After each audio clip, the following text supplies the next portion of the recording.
गुरु प्यारी साध संगत जी, आप सभी को प्यार भरी राधा स्वामी जी। संगत जी, क्या आप भी सावन के हर सोमवार का व्रत पूरी श्रद्धा और नियम से रखते हैं? सुबह सुबह उठकर स्नान करते हैं, नंगे पैर मंदिर जाते हैं, शिवलिंग पर बेलपत्र और गंगा जल चढ़ाते हैं, लेकिन फिर भी आपके दिल में कोई एक ऐसी अधूरी ख्वाहिश है, कोई ऐसी मन्नत है जो लाख कोशिशों के बाद भी अब तक पूरी नहीं हो रही है? क्या आपको भी कभी-कभी ऐसा लगने लगा है कि कहीं आपकी पूजा में कोई बड़ी चूक तो नहीं हो रही? कहीं आप व्रत के दौरान अनजाने में कोई ऐसी गलती तो नहीं कर रहे जिससे आपकी पुकार महादेव तक पहुंच ही नहीं पा रही है? संगत जी, हम पूरी श्रद्धा से व्रत तो रख लेते हैं, पूरा दिन भूखे प्यासे भी रह लेते हैं, लेकिन हमारे प्राचीन शास्त्रों और पुराणों में सावन सोमवार के व्रत के कुछ बेहद रहस्यमयी और गुप्त नियम बताए गए हैं। खासकर व्रत के दौरान या फलाहार के समय हम अपने शरीर में क्या ग्रहण करते हैं, इसका सीधा असर हमारी पूजा के फल और हमारे संकल्प पर पड़ता है। अक्सर लोग व्रत के नाम पर बाजार की तली भुनी चीजें, मिलावटी फलाहार या कुछ भी ऐसा खा लेते हैं जिससे उनके पूरे दिन के कठिन व्रत की ऊर्जा और सात्विकता वहीं नष्ट हो जाती है। लेकिन संगत जी, क्या आप जानते हैं कि हमारे भोलेनाथ कितनी जल्दी प्रसन्न होने वाले देवता हैं? उन्हें किसी छप्पन भोग की कोई आवश्यकता नहीं है।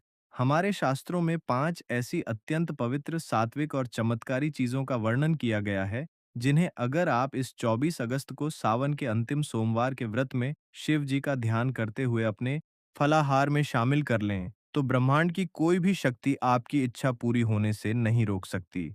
यह सावन का अंतिम सोमवार है और आपके पास अपनी किस्मत बदलने का यह आखिरी मौका है। जी हाँ संगत जी, आपने बिल्कुल सही सुना। यह 5 चीजें सीधे तौर पर शिव की कृपा को आपकी ओर खींचती है। अगर आप सच्चे मन से व्रत रखकर इन 5 चीजों को भगवान शिव का आशीर्वाद मानकर ग्रहण करते हैं, तो चमत्कार होने में महीनों या सालों नहीं, बल्कि मात्र 24 घंटे का समय लगता है। सिर्फ 24 घंटे के अंदर आपकी वह बरसों पुरानी रुकी हुई मनोकामना, चाहे वह मनचाही नौकरी की हो, विवाह की हो, व्यापार में सफलता की हो, धन की हो या परिवार की सुख शांति की, वह महादेव के सीधे हस्तक्षेप से साकार होने लगेगी। तो संगत जी, आखिर क्या है वह 5 जादुई और रहस्यमयी चीजें जो आपके सावन के इस अंतिम सोमवार के व्रत को 100 गुना ज्यादा शक्तिशाली और फलदायी बना देंगी? दिल थामकर बैठिए और बिना एक भी सेकंड छोड़े इस वीडियो को पूरा सुनिए, क्योंकि आज मैं आपके सामने वह रहस्य खोलने वाला हूं जो आपके जीवन को पूरी तरह से बदल कर रख देगा। वीडियो शुरू करने से पहले संगत जी, आप सभी से एक छोटी सी विनती है। अगर आप हमारे चैनल पर नए हैं, तो हमारे राधा स्वामी शब्द चैनल को सब्सक्राइब जरूर कर लें और कमेंट बॉक्स में राधा स्वामी जी जरूर लिखें। साथ ही इस वीडियो को शेयर भी जरूर करें ताकि हमारी वीडियो अधिक से अधिक सनातन प्रेमियों तक पहुंच सके। बेल आइकॉन दबाना बिल्कुल न भूलें ताकि हमारी हर नई वीडियो का नोटिफिकेशन सबसे पहले आपको मिले। सृष्टि के 5 तत्वों का महाअमृत पंचामृत पहली चीज है जो एक शिव भक्त को अपने फलाहार की शुरुआत में ग्रहण करनी चाहिए। लेकिन यह कोई साधारण पंचामृत नहीं है। जब आप दिन भर निर्जला या फलाहारी व्रत रखते हैं, तो शाम के समय या जब भी आप अपना व्रत खोलने बैठें, तो सबसे पहले अन्न या जल ग्रहण करने से पूर्व आपको इस पंचामृत का आचमन करना है। पंचामृत, जैसा कि नाम से ही स्पष्ट है, 5 अमृतों का समूह। यह 5 तत्व हमारे शरीर के 5 तत्वों जल, पावक, गगन, समीर, पृथ्वी का प्रतिनिधित्व करते हैं। दूध चंद्रमा का प्रतीक है। शिव जी ने विष पीकर अपने कंठ को नीला कर लिया था। उस जलन को शांत करने के लिए देवताओं ने उन्हें दूध और जल अर्पित किया था। दूध आपके मन के हर ताप, हर तनाव को शांत कर देता है। दही जमने की प्रक्रिया एक स्थिरता को दर्शाती है, यह आपके जीवन में ठहराव लाता है। भागती दौड़ती जिंदगी में यह शिव के ध्यान की तरह आपको एकाग्र करता है। घी अग्नि तत्व है, यह आपके भीतर प्राण ऊर्जा का संचार करता है।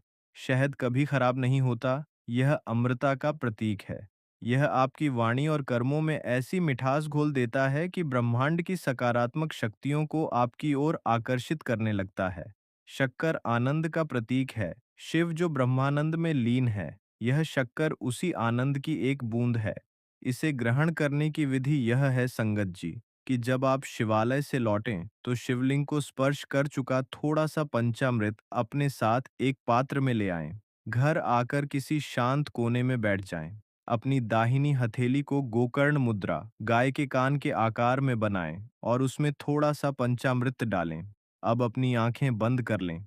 यह मत सोचिए कि आप कुछ खा रहे हैं, यह कल्पना कीजिए कि कैलाश पर्वत पर स्वयं माता पार्वती अपने हाथों से महादेव का अभिषेक कर रही हैं और वही पवित्र धारा छलक कर आपके हाथों में आ गिरी है। अपनी आंखों से 2 बूंद आंसू बहने दीजिए और मन ही मन कहिए, हे शंभू, मैं जन्म जन्मांतरों से प्यासा हूँ, संसार के सारे रस चख लिए लेकिन तृप्ति नहीं मिली। आज अपने चरणों का यह अमृत देकर मेरी आत्मा को तृप्त कर दो प्रभु। और फिर एयूएम नमः शिवाय कहते हुए उसे पी लीजिए। जैसे ही वह पंचामृत आपके कंठ से नीचे उतरेगा, आप महसूस करेंगे कि आपके शरीर की 72,000 नाड़ियां एक ही झटके में शुद्ध हो गई हैं। वह पंचामृत एक ऐसी ऊर्जा का विस्फोट करेगा जो आपकी सोई हुई किस्मत के बंद दरवाजों को मात्र 24 घंटे में खोलना शुरू कर देगा। दूसरी दिव्य चीज जो आपको अपने फलाहार का मुख्य हिस्सा बनानी है, वह है गौ माता के शुद्ध घी में भुना हुआ मखाना, कमल का बीज। अब आप सोचेंगे संगत जी कि व्रत में तो सभी मखाना खाते हैं, इसमें रहस्य क्या है? रहस्य खाने में नहीं, रहस्य उस वस्तु की उत्पत्ति और आपके भाव में छिपा है। संगत जी, मखाना कैसे बनता है? वह कीचड़ में उगने वाले कमल के पौधे का बीज है। कमल की महिमा हमारे सनातन धर्म में इतनी है कि ब्रह्मा जी कमल पर विराजमान हैं, माता लक्ष्मी कमल पर विराजमान हैं और भगवान विष्णु व शिव को कमल नयन कहा जाता है। कमल का फूल गहरे काले और बदबूदार कीचड़ में पैदा होता है, लेकिन क्या कीचड़ की एक भी बूंद उस फूल की पंखुड़ियों को मैला कर पाती है? नहीं, वह पानी में रहकर भी पानी से अछूता रहता है। हमारा जीवन भी इसी कीचड़ की तरह है। कलयुग का कीचड़, जहाँ छल है, कपट है, बीमारियां हैं, कर्ज है और दुखों का अंबार है। जब आप व्रत करते हैं तो मखाने को साधारण रिफाइंड तेल में मत भूनिए। एक लोहे या मिट्टी की कढ़ाई लीजिए, उसमें थोड़ा सा शुद्ध देसी घी डालिए। घी जब पिघलता है तो वह यज्ञ की अग्नि के समान पवित्र हो जाता है। उसमें उन मखानों को धीमी आंच पर भूनिए और ऊपर से केवल थोड़ा सा सेंधा नमक डालिए। सेंधा नमक जो पहाड़ों का सीना चीर कर निकलता है, जिसमें कोई मिलावट नहीं होती। जब आप उस मखाने का एक एक दाना अपने मुख में रखें तो महादेव से बात कीजिए, उनसे कहिए, हे त्रिलोकीनाथ, मैं इस कलयुग के कीचड़ में फंसा हुआ हूँ। चारों तरफ मेरे दुख और परेशानियां हैं, लेकिन जिस तरह यह कमल का बीज कीचड़ में रहकर भी परम पवित्र है, आज से मेरा हृदय भी केवल आपके लिए पवित्र है। दुनिया मुझे कितना भी मैला करना चाहे, आपके प्रति मेरा प्रेम, मेरा यह व्रत अब कभी मैला नहीं होगा। मखाना पचने में अत्यंत हल्का होता है, लेकिन यह आपके भीतर एक ऐसी सात्विक ऊर्जा पैदा करता है जो सीधे आपके मणिपुर चक्र, नाभि केंद्र को जागृत करती है। जब नाभि का चक्र जागृत होता है, तो इंसान का संकल्प इतना दृढ़ हो जाता है कि वह जो भी सोचता है, ब्रह्मांड उसे तुरंत साकार करने लगता है। आपकी वह अधूरी इच्छा मखाने के इसी सात्विक गुण के कारण बिना किसी रुकावट के पूरी होने की दिशा में गति पकड़ लेती है। अब मैं उस तीसरी प्रसाद की चीज की ओर बढ़ रहा हूं, जिसके बारे में शायद ही कोई बात करता है। हम सब व्रत में तरह तरह के महंगे फल, मेवे और मिठाइयाँ खा लेते हैं, लेकिन हम उस चीज को भूल जाते हैं जो शिव का साक्षात हृदय है, जो उनका प्राण है, और वह है एक सिद्ध बेलपत्र। स्कंद पुराण में बेल के वृक्ष की उत्पत्ति की बड़ी अद्भुत कथा है। एक बार माता पार्वती के पसीने की कुछ बूंदें मंदराचल पर्वत पर गिर गईं। उन्हीं बूंदों से बेल के वृक्ष का जन्म हुआ। इसलिए बेलपत्र की जड़ों में माँ गिरिजा का, इसके तने में माँ माहेश्वरी का, इसकी शाखाओं में माँ दक्षायणी का और इसके पत्तों में माँ पार्वती का साक्षात वास है। बेलपत्र के 3 पत्ते सत, रज और तम, इन 3 गुणों का प्रतीक हैं। यह ब्रह्मा, विष्णु और महेश का साक्षात स्वरूप है। भगवान शिव ने देवताओं से कहा था कि जो भक्त मुझे बेलपत्र चढ़ाता है, वह मुझे तीनों लोकों की संपत्ति से भी अधिक प्रिय है। 24 घंटे वाला महाप्रयोग यह है संगत जी, कि जब आप सावन के इस 24 अगस्त के अंतिम सोमवार को शिवालय जाएं, तो आप पूरी श्रद्धा से शिवलिंग का अभिषेक करें और उन पर बेलपत्र चढ़ाएं। जब आपकी पूजा समाप्त हो जाए, तो हाथ जोड़कर नंदी महाराज से और शिव जी से आज्ञा मांगें। उनसे कहें, हे वैद्यनाथ, हे महाकाल, मेरा शरीर और मेरा मन अनेक कष्टों से घिरा है। आप तो संसार के सबसे बड़े वैद्य हैं। कृपा करके अपना चढ़ाया हुआ एक बेलपत्र मुझे औषधि के रूप में, महाप्रसाद के रूप में दे दीजिए। वहां शिवलिंग पर चढ़ा हुआ कोई भी एक अखंडित बेलपत्र जो कटा फटा न हो, उठा लें। उसे अपने मस्तक से लगाएं, घर लाएं और उसे गंगा जल से या शुद्ध जल से धो लें। जब आप फलाहार करने बैठें तो सबसे पहले उस बेलपत्र को अपने मुख में रखें। उसे बहुत चबा चबा कर एयूएम नमः शिवाय का मानसिक जाप करते हुए ग्रहण करें। अंत में तांबे के पात्र से थोड़ा सा जल पी लें। यह कोई साधारण पत्ता नहीं है संगत जी। जब वह सिद्ध बेलपत्र आपके शरीर के भीतर जाता है, तो वह आपके डीएनए तक में शिव की ऊर्जा को भर देता है। वह आपके जन्म जन्मांतरों के उन बुरे कर्मों को, उन बंधनों को, उस दुर्भाग्य को काट देता है जो आपकी सफलता या आपकी खुशी के रास्ते में दीवार बनकर खड़े थे। अगर आपका विवाह नहीं हो रहा है, अगर आप गंभीर कर्ज में डूबे हैं या नौकरी नहीं मिल रही है, तो यह एक बेलपत्र आपके शरीर में जाते ही उस नकारात्मक ऊर्जा को भस्म कर देता है। आप स्वयं देखेंगे कि अगले 24 घंटों में आपके भीतर से एक डर हमेशा के लिए खत्म हो जाएगा और आपको कोई न कोई ऐसी शुभ सूचना मिलेगी जो चमत्कार से कम नहीं होगी।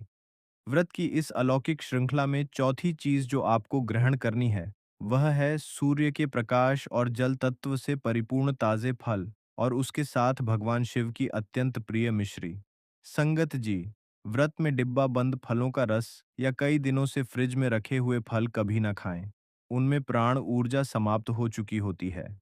मृत भोजन आपके अंदर की जीवित ऊर्जा को भी मार देता है। हमेशा ताजे फल लें, जैसे सेब, केला, अनार, पपीता या नाशपाती।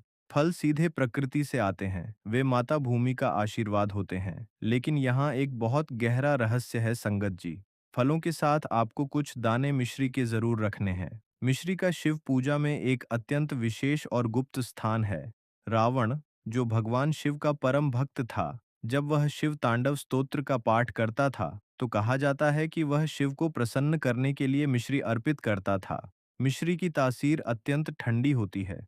मिश्री और संकल्प का विज्ञान यह है कि जब आप व्रत करते हैं, तो अक्सर खाली पेट होने के कारण पित्त बढ़ जाता है, जिससे क्रोध या चिड़चिड़ापन आ सकता है। और याद रखिए संगत जी, जिस मन में क्रोध या अफसोस होता है, उसकी कोई भी प्रार्थना ब्रह्मांड तक नहीं पहुंचती। प्रार्थना के फलित होने के लिए मन का सरोवर एकदम शांत होना चाहिए ताकि उसमें संकल्प की लहर उठ सके। जब आप ताजे फलों के साथ मिश्री के कुछ टुकड़े खाते हैं, तो मिश्री की वह शीतलता सीधे आपके मस्तिष्क की नसों तक पहुंचती है। आपका मन एक शांत अवस्था में चला जाता है और उसी क्षण, उसी मीठे स्वाद के बीच आपको अपनी आंखें बंद करनी है और अपनी उस सबसे बड़ी मनोकामना को वर्तमान काल में सोचना है। जैसे मान लीजिए आपको नौकरी चाहिए, तो आंखें बंद करके मुस्कुराते हुए सोचिए, हे शिव, आपकी कृपा से मुझे मेरा मनचाहा कार्य मिल गया है। मैं अत्यंत प्रसन्न हूँ। मिश्री की मिठास और आपका यह भाव मिलकर एक ऐसा शक्तिशाली चुंबक बनाते हैं जो ब्रह्मांड की शक्तियों को मजबूर कर देता है कि वे 24 घंटे के अंदर आपके उस विचार को वास्तविकता में बदलने का काम शुरू कर दें। और अब हम पहुंच गए हैं उस अंतिम, पांचवें और सबसे शक्तिशाली महाप्रसाद पर। यह वह प्रसाद है जो आपके दिन भर के व्रत को, आपकी तपस्या को पूर्ण कर देता है। यह वह आहुति है जिसके बिना कोई भी अनुष्ठान पूर्ण नहीं होता, और वह है साबूदाने, मखाने या समा के चावल की खीर। खीर हमारे सनातन धर्म में साक्षात माता अन्नपूर्णा का स्वरूप है। देवी देवताओं को सबसे अधिक प्रिय भोग खीर का ही होता है। लेकिन सावन के अंतिम सोमवार में इस खीर को बनाने और खाने का तरीका बिल्कुल अलग है। सूर्यास्त के बाद, जब आकाश में गोधूली वेला होती है, जब मंदिरों में शंख और घड़ियाल बजने लगते हैं, जब महादेव की संध्या आरती का समय होता है, उस समय आपको यह खीर बनानी है। इसे महाप्रसाद कैसे बनाएं? रसोई घर में जाएं, पूरी तरह से मौन धारण कर लें, गैस पर गाय का दूध रखें, उसमें साधारण चीनी की जगह मिश्री या गुड़ का प्रयोग करें, थोड़े से मखाने, चिरौंजी, बादाम डालें और अंत में साबूदाना या समा के चावल डालें। अब सबसे बड़ी बात, संगत जी, जब तक वह खीर चूल्हे पर पक रही है, उबल रही है, आपको वहीं खड़े रहना है। अपनी आंखों से शिव का ध्यान करना है और अपनी जीभ से लगातार बिना रुके एयूएम नमः शिवाय, एयूएम नमः शिवाय, एयूएम नमः शिवाय का अखंड जाप करना है। संगत जी, पानी और दूध में चेतना को सोखने की अद्भुत क्षमता होती है। जब आप खीर को कड़छी से चलाते हुए शिव के मंत्रों का जाप करते हैं, तो आपकी आवाज का कंपन उस खीर के एक एक कण में समा जाता है। वह केवल एक मीठा व्यंजन नहीं रहता, वह एक मंत्र सिद्ध महाऔषधि बन जाती है। और यदि उस समय शिव के प्रेम में, आपकी पीड़ा में आपकी आंखों से आंसू छलक आएं, तो उन्हें पोंछिएगा मत। अगर प्रेम का, करुणा का एक आंसू उस उबलती हुई खीर में गिर जाए, तो समझ लीजिए कि आपके महादेव ने आपके हाथ से वह भोग स्वयं स्वीकार कर लिया। वह आंसुओं से बनी खीर दुनिया का सबसे बड़ा अमृत बन जाती है। जब खीर बन जाए, तो सबसे पहले उसे एक कटोरी में निकाल कर अपने घर के मंदिर में ले जाएं। शिव पार्वती के सामने रखें, एक दीपक जलाएं, साष्टांग दंडवत प्रणाम करें और कहें, हे उमापति, हे त्रिशूलधारी, मैं अत्यंत अज्ञानी हूँ। मुझे न कोई मंत्र आता है, न कोई विधि आती है। मुझसे जो रूखा सूखा बन पड़ा है, वह आंसुओं के साथ आपको अर्पित कर रहा हूँ। हे मेरे पिता, मेरे इस कष्ट को दूर करो, मेरी इस मनोकामना को पूर्ण करो। मेरी लाज आपके ही हाथों में है। और इसके बाद उस प्रसाद को अपने परिवार के साथ मिलकर ग्रहण करें। यकीन मानिए संगत जी, जब वह मंत्रों से, आंसुओं से और शिव के प्रेम से सिद्ध की हुई खीर आपके पेट में जाएगी, तो आपके शरीर का कण कण शिवमय हो जाएगा। आपके रोम रोम से एक ही आवाज निकलेगी, शिव शिव शिव। लेकिन संगत जी, अब आता है सबसे बड़ा नियम, वह नियम जिसके बिना यह सारी मेहनत अधूरी रह जाएगी। और वह नियम है संपूर्ण समर्पण और संदेह का त्याग। शास्त्र कहते हैं कि संदेह उस दीमक की तरह है जो आपकी महीनों की तपस्या को एक सेकंड में खाकर राख कर देता है। जब आप अपना व्रत पूर्ण कर लें, तो उसके बाद अगले 24 घंटों तक आपके मन के किसी भी कोने में यह विचार नहीं आना चाहिए कि पता नहीं भगवान ने मेरी सुनी या नहीं, पता नहीं मेरा काम होगा या नहीं। जिस पल आपके मन में पता नहीं आता है, उसी पल आप ब्रह्मांड को यह संदेश देते हैं कि आपको अपने महादेव पर भरोसा नहीं है। और जहाँ भरोसा नहीं है, वहाँ शिव नहीं है। आपको एक छोटे बच्चे की तरह निश्चिंत हो जाना है। जब एक छोटा बच्चा अपने पिता से खिलौना मांगता है, तो वह यह नहीं सोचता कि पिता पैसे कहाँ से लाएगा, वह किस दुकान पर जाएगा। वह बस निश्चिंत होकर सो जाता है कि मेरे पिता ने कहा है, तो वह लाकर देंगे। आपको भी बस यही मानना है कि मैंने अपनी अर्जी अपने महादेव के चरणों में रख दी है। मैंने उनका महाप्रसाद ग्रहण कर लिया है। अब वह काम मेरा नहीं रहा, वह काम शिव का हो गया है। और शिव कभी हारते नहीं। जब आप इस 100% पक्के विश्वास के साथ रात को सोते हैं, तो आप ब्रह्मांड की असीम शक्तियों को आजाद कर देते हैं। कायनात की हर एक शक्ति, हर एक ऊर्जा उस रात काम पर लग जाती है। 24 घंटे के अंदर अंदर आपको प्रकृति की ओर से कोई ऐसा संकेत, कोई ऐसा फोन कॉल, कोई ऐसा शुभ समाचार या कोई ऐसा रास्ता मिल ही जाएगा जो आपकी मनोकामना को सीधे पूर्णता की ओर ले जाएगा। यह मेरा विश्वास नहीं, यह शिव पुराण का सत्य है। सीधे अपने हृदय की गहराइयों से, अपनी आंखों के आंसुओं के साथ कमेंट बॉक्स में अपनी हाजिरी लगाइए और लिखिए, राधा स्वामी जी। आपका यह एक कमेंट ब्रह्मांड में आपकी उपस्थिति दर्ज कराएगा। इस वीडियो को केवल अपने तक सीमित मत रखिएगा। इसे अपने परिवार, अपने करीबियों और हर उस व्यक्ति के साथ शेयर कीजिएगा जो अपने जीवन में दुखी है, जो सावन का व्रत रखता है। क्या पता आपके एक शेयर करने से किसी निराश व्यक्ति को शिव का यह गुप्त मार्ग मिल जाए और उसकी दुआएं आपकी जिंदगी संवार दें। संगत जी, अगर आप हमारे चैनल पर नए हैं, तो हमारे राधा स्वामी शब्द चैनल को सब्सक्राइब ज़रूर कर लें, क्योंकि मैं हमेशा कोशिश करता हूँ कि हमारे शास्त्रों के वे गूढ़ रहस्य जो कहीं खो गए हैं, उन्हें पूरी शुद्धता के साथ आप तक पहुँचा सकूँ। महादेव आप सभी के जीवन के अंधकार को दूर करें, आपकी सुनी गोद भरें, आपके खाली भंडार भरें, आपके रोगों का नाश करें और आपको अपनी अनन्य भक्ति प्रदान करें। माता पार्वती और शिव जी का आशीर्वाद आपके पूरे परिवार पर बरसता रहे। अब संगत जी, हम आप सबसे लेते हैं इजाजत। अगली वीडियो में फिर मिलेंगे एक नई जानकारी के साथ। तब तक के लिए राधा स्वामी जी।